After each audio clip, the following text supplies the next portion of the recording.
think a lot of fans look at the Knicks as a brand and expect these younger players who, in their lifetime, don't remember the Knicks being good. Right. So, like, I didn't grow up with the Knicks. Well, I seen the Knicks in the finals, but kids coming up after me didn't see that. So, that whole brand of the Knicks to them is not as cool as, let's say, the Golden State Warriors or even the Lakers or the Nets now. You know what I'm saying? It's like the cool thing right now is not the Knicks. Okay, KD, throwing a little shade at the Knicks, talking to our very own Peter Rosenberg, obviously works for us here at ESPN, also a staple on Hot 97. Max, yeah.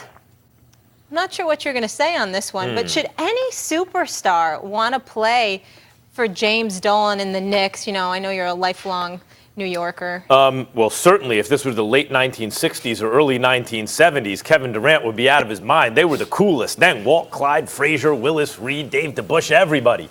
Bill Bradley, come on, Stephen A., eventually Earl the Pearl. Back then, they were cool. And then they were not cool for a while. Bernard King tried his best. He didn't have much to work with. And then Patrick Ewing was drafted, Charles Oakley, and as you would say, Stephen A., the crew. And they were cool again. And that was how long ago? Even when Kevin Durant says, well, they were in the finals once. That was Sprewell and Houston and Camby. And that was no longer even the same identity of really, because Patrick Ewing got hurt for the finals, as the Patrick Ewing Knicks. The Knicks are a laughing stock. They're a laughing stock with fans, except for some delusional Knicks fans in New York. They're a laughing stock around the league. They have zero coolness factor. I mean, that's when you're talking about brand. You know who's cool? The Brooklyn Nets are cool. That's why KD and Kyrie are in Brooklyn. That's why Brooklyn is going to have a pretty good season this year, and wait till KD gets back the following season. They were good last year. The Brooklyn Nets are ascendant in New York City. It is because of Jim Dolan, Stephen A., and as long as he is the owner, the Knicks will not be a thing. Well, you know, it's a debate show, so we've basically robbed the audience because I have nothing to add. I mean, the Knicks are. You look so depressed, Stephen A. It's very depressing. I mean, and don't get me wrong. I'm not knocking you in any way, Max. You didn't do anything wrong. I'm just saying that I genuinely have nothing to add. I spoke to Kevin Durant. Obviously, he interviewed me on his boardroom. That's supposed to be coming out soon, and you know, we spoke about it, and you know, I knew that he was considering the Knicks. I also know for a fact that Dolan had everything to do with him electing to go to Brooklyn instead of the Knicks. Because when you look at the New York Knicks, people don't complain about Steve Mills. People don't complain about Scott Perry. People don't complain about Madison Square Garden, despite the fact that it's above Penn Station and we know what kind of environment that could be from time to time. Rat's best friend sometimes, for crying out loud. We get all of that. But in the end, it's Madison Square Garden, it's the Mecca, and everybody would love to descend upon Madison Square Garden if you actually had something to root for. And the perpetual, continual, relentless complaint is aimed solely in the direction of James Dolan, who's presided over this franchise pretty much on his own since 1999. Since that time, they've had just 5 playoff appearances. They've won just 1 playoff series. They've had the worst record in the sport. They have been a an international embarrassment to the sport of basketball. Steve Mills and Scott Perry have been assigned to try to clean up that mess. It has not worked thus far. And the reason why is because it's New York City. Just imagine this, Molly and Max. Mm-hmm. If the Los Angeles Lakers, they could be a relatively respectable team. But if they didn't have a star, would you really care? Would you really care about them the way that you do? Of course you wouldn't. The purple and gold, synonymous with stars. From the days of Mikan to Chamberlain and West and Baylor and Kareem and Magic and Worthy and Byron Scott and these boys to Shaq and Kobe to now LeBron.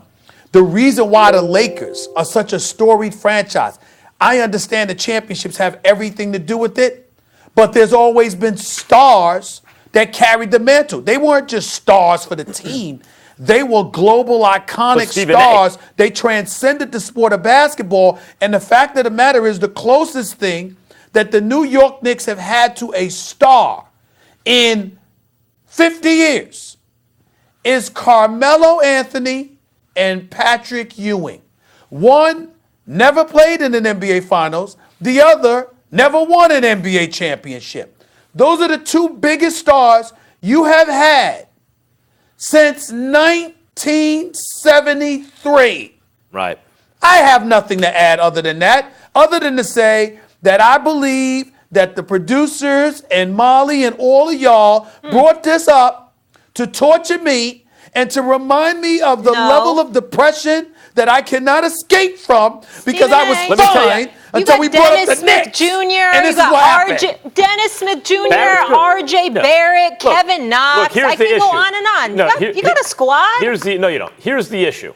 And then they sign veterans who's going to take minutes away from the young. It's a mess. Here's the issue with the Knicks, Stephen A. When you say stars, in fact, it's not like in other sports where you're like, oh, we need to put butts in the seats, so we need star power. In the NBA, the biggest stars are the best players, and they have the largest influence on whether or not you win a championship. You can't do it without stars in the NBA. And name a single superstar who's ever signed with the Knicks as a free agent.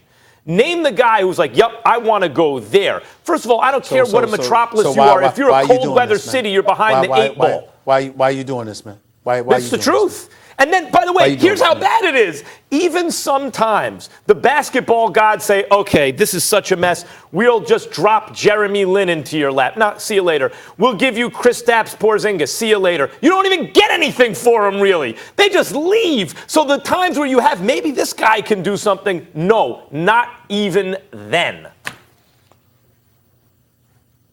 All right, this is just depressing. Let's go to break. This is all sad. On a brighter note, Stephen A., the show's heading west. It will be in Los Angeles. The sunshine for the entire week of October 21st for NBA opening week, including the huge Lakers and Clippers showdown at Staples. They have no problems with stars. We'll have plenty of special guest surprises.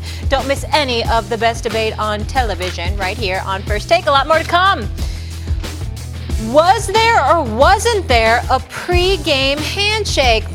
I've got video for you. We'll discuss what this latest drama says about the Browns and their young QB. We're talking The Bake Show.